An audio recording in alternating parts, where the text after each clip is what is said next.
Hello and welcome again to the Earth Protector Show. I'm your host, Leslie Davis. Thanks a lot for joining me. There's a lot of competition out there in terms of viewing, but nobody has the interesting stuff that I have for you. One of the things I'm going to touch on today, I'm going to show you a little 4-minute piece, the truth about the World Trade Center, what caused it to go down. I'm going to focus on World Trade Center Building 7. You didn't know there were 7 buildings at the World Trade Center, did you? There were the towers 1 and 2, but there were 7 buildings. And Building 7 collapsed 8 hours after the initial tower went down. 8 hours later. What caused that? Demolition.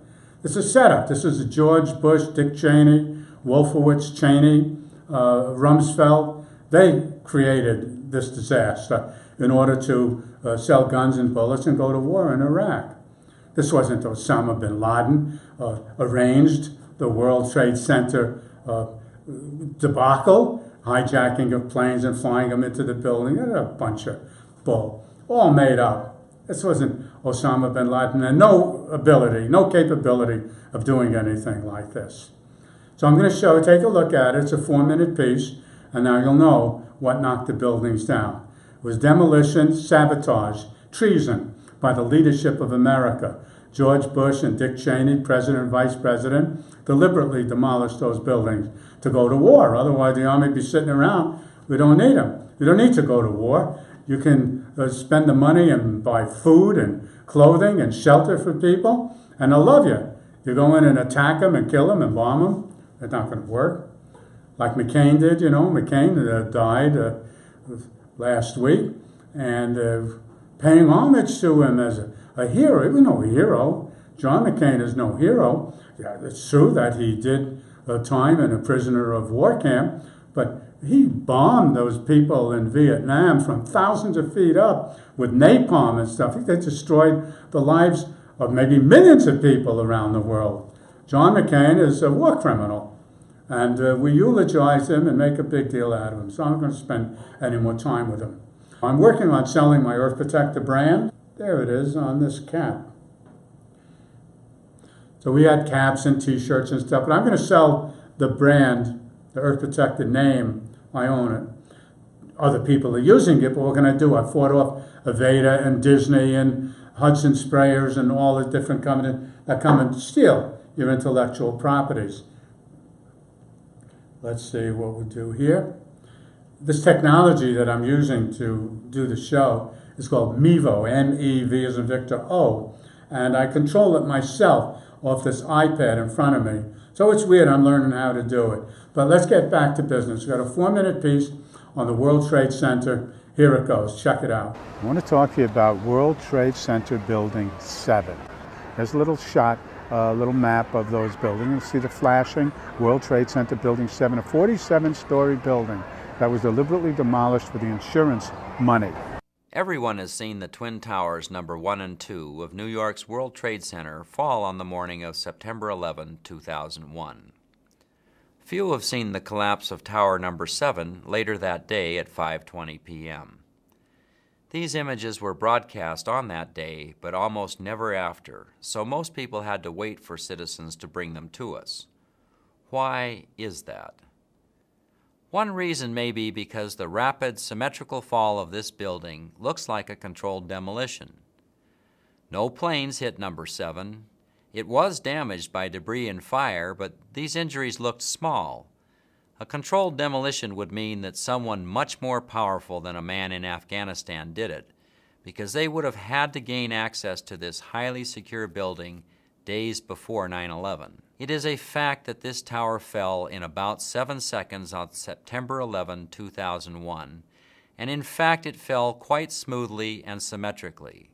It is fact that the center fell a split second before the edges, which is important in controlled demolitions to pull the walls inward rather than out. These facts are backed by visual evidence that you can see now. World Trade 7, functioning as the command center for the complex, housed giant diesel backup and oxygen systems. the mayor's protected emergency bunker, and offices for the CIA, Secret Service, Department of Defense, and Securities and Exchange Commission. Its other tenants were insurance companies, brokerages, and banks. No plane hit Building 7, but at 5:20 p.m. on September 11th, it collapsed in a heap on the ground. Some damage to Building 7 is said to have been caused by debris from Tower 1. Though this New York Times article tells us Building 7 burned like a giant torch, the only visuals that exist are of unidentified smoke and a few small fires.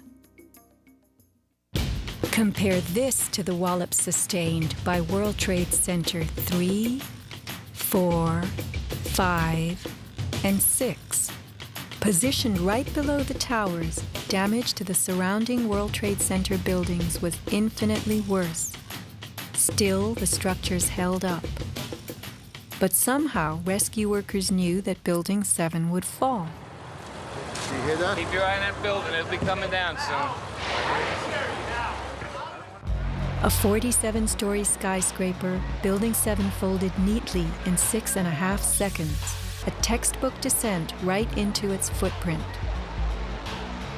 Silverstein Properties now tells us that its owner was referring to the team of firefighters inside the building when he spoke of the decision to pulling the firemen out of harm's way. However, there were no firefighters in Building 7, according to FEMA, NIST, and Fire Chief Frank Fellini. They were ordered out at 11:30 that morning. 6 hours later, the building came down. Radio host Alex Jones notes the mark of a classic implosion. This is a photo taken 1 second into Building 7's collapse. Notice the crimp.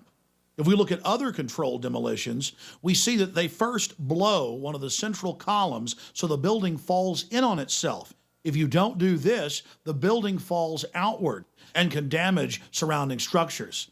Building 7 had a classic crimp or wedge. Its central column was blown out first, so it didn't structurally damage buildings just a few feet away from it. What do you think of that? World Trade Center Building 7 goes down 8 hours after the other buildings went down. It was a demolition job. They set the charges in the building just like they did with the big tower. You see, and they did that plan way ahead. It's not like you take a week or two and go ahead and do it or plan the night before. Months. You need months to set these charges in the buildings. And they did it through the cleaning people and the cleaning services. They're pretty clever how they do that stuff. So that's one of the pieces that I wanted to show you for today about the World Trade Center, something that maybe you never even knew or thought about. And this was Building 7. You probably never even knew there were 7 buildings at the World Trade Center. And as along the way, as I've been working in my Earth Protector work, I got a call one day from the Aveda Corporation. And their boss, Horst Rechelbacher, wanted some help down at their mansion in Osceola, Wisconsin. So I went down and helped them. They were successful in what they were trying to accomplish. And then they tried to steal my logo, and we got into a big fight and dispute. So here's a little piece on that Aveda deal. This will take you about 3 minutes. I want to tell you a little story about the Earth Protector logo, my trademark. You know, once upon a time, this fellow came along and needed some help from me, and he rewarded me by trying to steal the Earth Protector logo. And this guy is Horst Rechelbacher. You might recognize that name. Rechelbacher is the founder of the Aveda company. He's written books and he's done things on flower essences and put together a line of Aveda products. The ones I use are the shampoo and the conditioner. So he would teach the students, the professor and his students would get together at the Aveda Institute in Northeast Minneapolis, and he would train them. They would eventually go to work at spas like this one on the corner of Lake and Hennepin Avenue. So I never knew who these people were until I got a call from them from Osceola, Wisconsin, where the professor has a spa down there. And this problem was that they were going to build a landfill nearby where he liked to stroll, and he wanted somebody to help stop the landfill. So I went down to Osceola, Wisconsin for lunch on one Sunday. Yeah, I think it was a Sunday in the early 90s. It's a long time ago. But, you know, I want to tell that story about how they tried to rip off the Earth Protector name. So I briefed the professor on how to handle the hearings that were coming up on the landfill and how we can stop them. And they followed my direction, and it was successful. So when they used my logo without permission at an event they had in Loring Park in Minneapolis, I contacted them, and I thought that they should settle up for stealing my logo. You know, it's like taking money out of somebody's pocket. If you use a trademark, which is what I had, you're not allowed to do that free of charge. So when they didn't want to settle up, I protested that fact, and they sued me. Hired Alan Carlson of the Merchant Gould law firm, and Carlson got a bunch of kids to take the stand. Lying little kids. And I had a pretty weak attorney at the time. He was kind of a newcomer, couldn't afford much. And the judge called a halt to the trial partway through it and asked us to settle up. And Aveda paid my lawyer some money, and they paid their lawyer. And that was the end of the story. But I want people to know what happened back in the early 90s when the Aveda Corporation, very wealthy manufacturers of this thing, under the tutelage of the professor, stole the logo from Leslie Davis after he helped them. We've been going through that kind of thing for a number of years. We did with Disney. I'll be reporting on that along the way. So I just wanted to let you know about Horst Rechelbacher and Aveda Corporation and how they ripped us off. Thank you.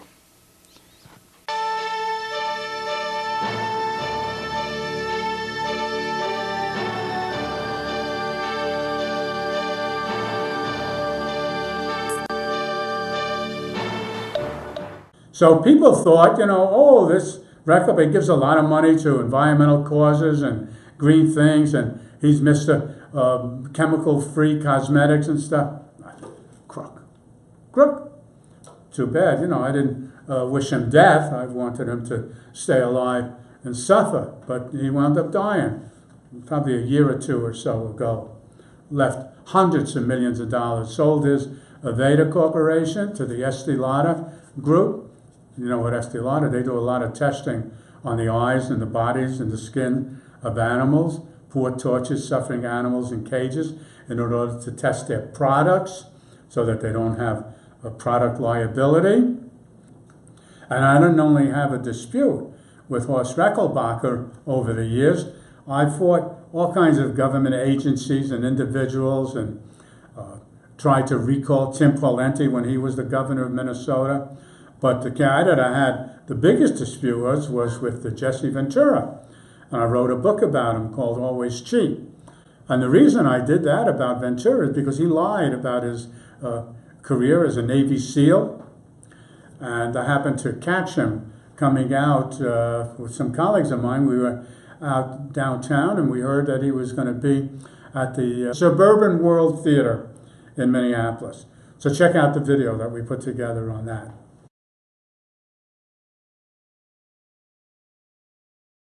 That doggone Republican. Oh, there he is. Bye-bye, don't cry. Leslie the Republican. Bye-bye. What's a Navy SEAL doing on the back of your truck? You weren't a Navy SEAL. I wasn't? No, sir.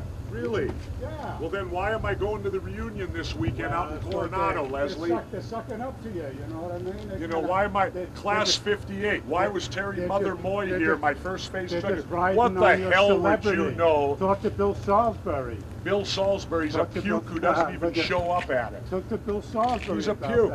He never shows up at the reunion. He was a Navy SEAL trainer for 16 years. No, he wasn't. 16 years. How would you know? Well, because When did you serve in the service? 55 to 57. I think you were in kindergarten then. Oh. Yeah, 55 What to were you 57. in? Army Signal Corps. Oh, Fort Army Huachuca, puke. Arizona. Army Atomic puke. vet. Army puke. Atomic vet. You bet. know, Military. you're- Special no. weapons and training. No. I'm not. Yeah. Here, That's all right. Leslie. You can show me whatever you want. You know, I even got Okay, and passes you won't to believe it. You're Now, not. What is, yeah, I'm not. What's that say, Leslie? That says Association Incorporated. No, what does it say? Lifetime member. To what? So I can The UDT SEAL Association. UDTUR. Yes, sir. I get you Same credit. thing. Oh, no, not the same Leslie, thing. You got that wrong. 4 years UDT 12, 2 years SEAL 1.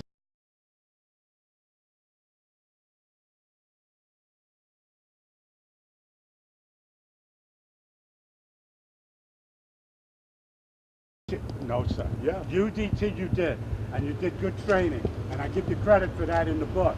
But you're in a Navy SEAL. Yeah, yeah. Never was. Yeah, I was. And the Navy SEALs never went to UDT. Yes, they did. But that's beside the point. You don't know shit about us, Leslie. You suckered us, man. You don't know suckered me. that. I thought you were going to be a good governor. I thought you were going to be a good man. Really? And you suckered me.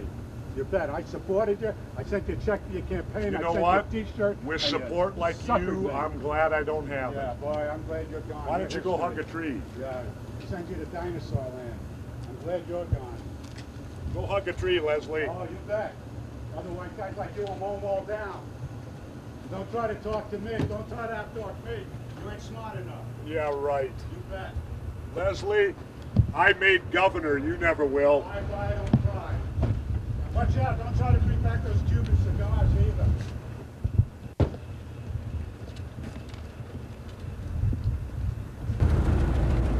You're ashamed of yourself. Let's get a real job. Whose car are you driving? That's the public paying for that car?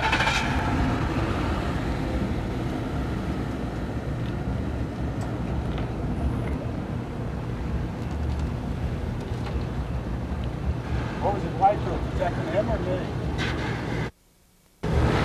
Roll him out. Thanks for coming, Jesse. Take care. You just hate democracy? Down with democracy. Bye-bye. That's how we gotta get shown. Huh? How'd you like that one?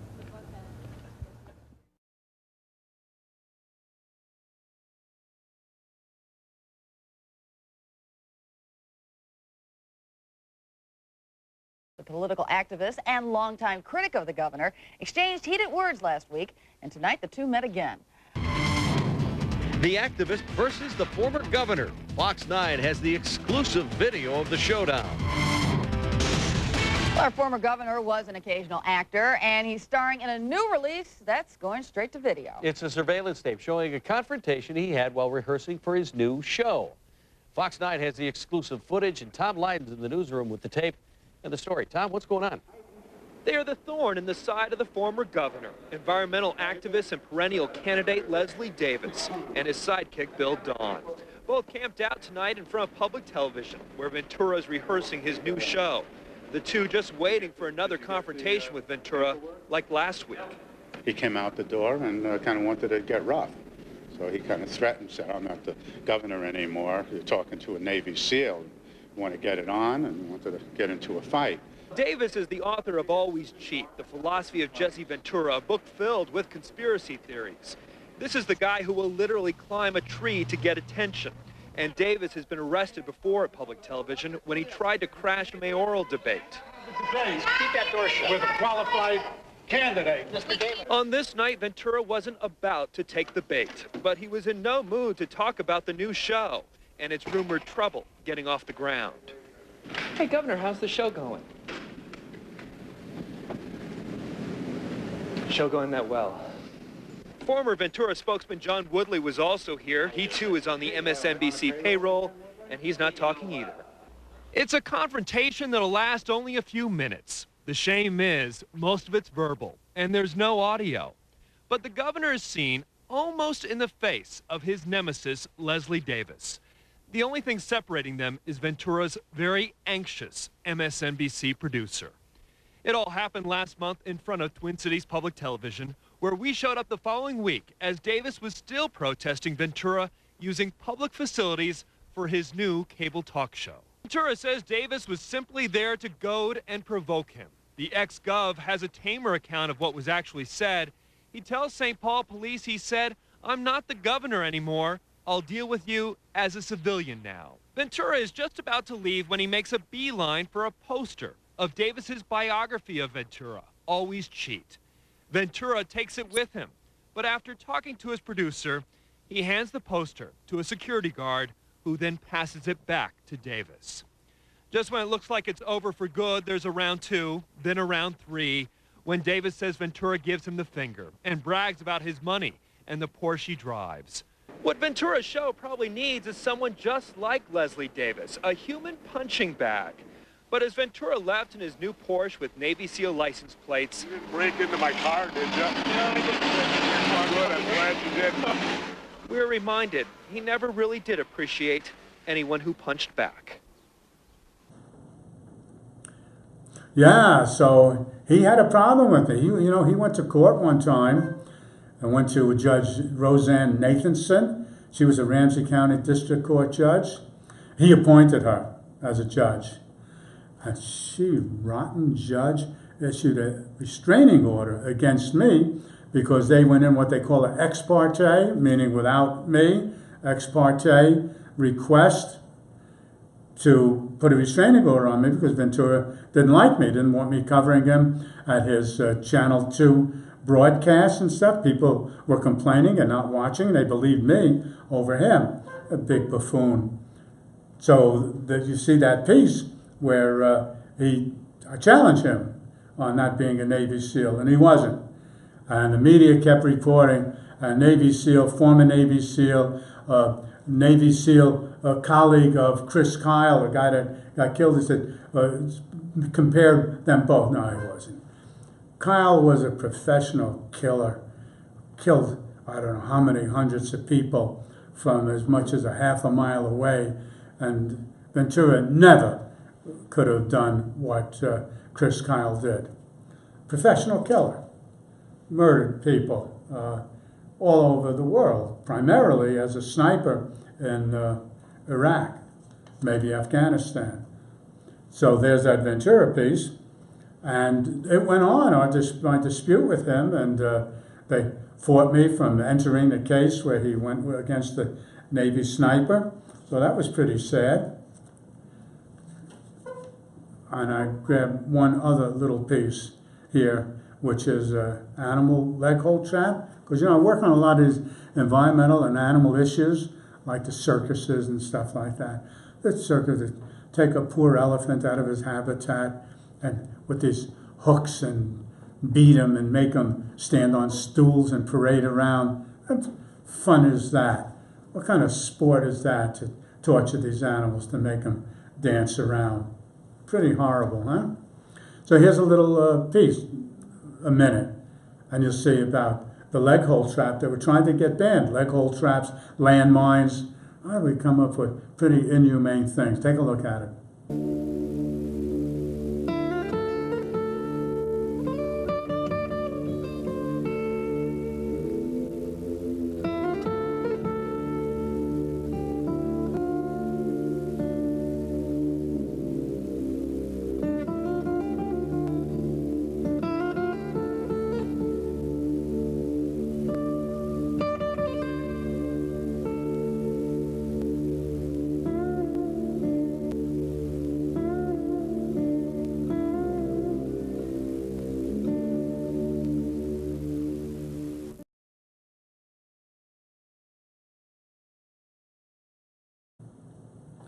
So that's what they do, trapping the animals. They said, well, the trappers, they need to make, so pay the trappers. Pay them not to do it. How much do they get for that? How many skins and pelts do they get? Well, some of them, it's a sport. It's like, oh, our families have done that for decades. Well, don't do it anymore. You come from a family of murderers and killers and so on. Doesn't mean you have to be a murderer and killer anymore. So there you see those things about the World Trade Center and all, pretty bad stuff. But let's go to a positive note. I have a product, proprietary. This is made exclusively for me. This one I'm holding in my hand. Let's see if I can get it. There it is.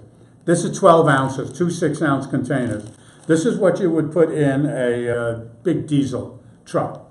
If you got a car, dirty little old Buick or something like that, just put in 2 ounces.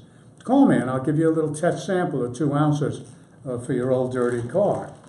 You go in a store or you go in any place and you buy something with the Earth Protector endorsement on it, you'll know that it's the best in its class. Whether it's a television set or motorbike or whatever, we're going to use that, not going to follow Leslie Davis, not going to go back to the horse and buggy. And what was so clean about that? It used to be a lot of disease when the horses crap in the street and like that, but not as bad as the gasoline and the oil, maybe. Not everybody had a horse in the old days. My grandpa had a horse. He was a wagon driver in the old days. I wonder sometimes how he ever made out from a little town called Jagostov in, I think, Lithuania or Poland. Those countries changed at that time. And there was no welfare or handouts or food stamps or EBT or anything like that. You had to make it or die or go down. So he lived with my grandmother, and they raised 3 children. My mother, rest her soul, was one of them. And how he made a living, my grandmother used to say, in foreign language, but was told to me. So he used to say, thank God for the night to be able to lay down and get some rest and go to sleep. Because every day was a chore to get up and get the water and do the laundry and do the clothes. Not like today, open up the fridge, go to the store, give them an EBT card, and you get food, and you could go to Salvation Army or pretty much and get free clothing or real inexpensive clothing. But the shelter is expensive. It used to be about 20-25% of your income would go for housing, with shelter. Today it's probably 40-50%. So we can't keep going like this, inflating, causing inflation. But the Earth Protector Money Plan, which you could go to our website and check that out, would be the way to create money and bring it into circulation by monetizing the roads and bridges. We don't need to do it the way we're doing it for everything. So let's see, what else didn't I cover? We went over to World Trade Center. I told you about Johnson and Walz. Either one of them are appropriate candidates, but we don't have much choice. We've got another guy running that I used to know, but he did me dirty, so I'm not even going to mention his name. So the World Trade Center, you're hip on that. And you know that Aveda, rotten, cheating company with their leader, Horst Rechelbacher, a pretty miserable bunch. And when I complained and protested their stores, they sued me, say I was trying to extort money from them. I wasn't trying to extort money from the son of a bitch. Why would I do that? I was busy. I'm working all the time. I went after them because they stole my logo and used it on a cheap-ass little beret that they gave away at a haircut-a-thon in Loring Park in Minneapolis. So when I told him he needs to settle up some money, he acted just like Disney did. And he said, well, we're not going to give you any money, not a penny, not a dime. We're going to steal whatever it is that you have, and we're not going to pay you anything for it. So I bloodied his nose, and I bloodied his nose again. I let everybody know that Horst Rechelbacher and the Aveda Corporation ripped off the Earth Protectors who helped them and do good work generally. So that's about it for now. I've brought you up to date on a few issues. I wanted to get this show behind me. So it's a 29-minute show, and I hope that you got something out of it. And you've seen the number up there along the way. Give me a call. I'm Leslie Davis. Thanks a lot for watching.